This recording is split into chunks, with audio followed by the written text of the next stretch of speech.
હું છું doctor Ankita Patel, Patidar women's group તરફથી આજે નવા વર્ષની શરૂઆત એટલે કે 1 જાન્યુઆરી 2026 અને નરસંગ ટેકરી મંદિર ભગવાનના સાનિધ્યમાં અમે લોકોએ રક્તદાન કેમ્પનું આયોજન કરેલું હતું અને બહોળી સંખ્યામાં સ્વેચ્છાએ રક્તદાન ઘણા લોકોએ કરીને આ કેમ્પને સફળ બનાવ્યો છે.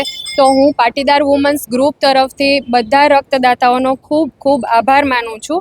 અત્યારના જમાનામાં વિજ્ઞાન અને ટેકનોલોજી ઘણી આગળ વધી ગઈ હોવા છતાં આપણે હજુ સુધી લેબોરેટરીમાં બ્લડ બનાવી શક્યા નથી અને અમુક એવી કન્ડિશન કે કેન્સર છે, થેલેસેમિયા છે, એક્સિડન્ટ છે, ઓપરેશન છે, એવી બધી કન્ડિશનમાં દર્દીને તાત્કાલિક બ્લડની જરૂર પડતી હોય છે. જો એ લોકોને સમયસર બ્લડ ન મળે તો એ વ્યક્તિનો જીવ જોખમમાં મુકાઈ શકે છે.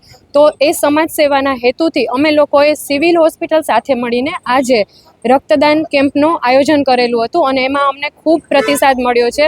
સર્વે મોરબીની જનતાઓને અમારા પાટીદાર વુમન્સ ગ્રુપ તરફથી ખૂબ ખૂબ આભાર.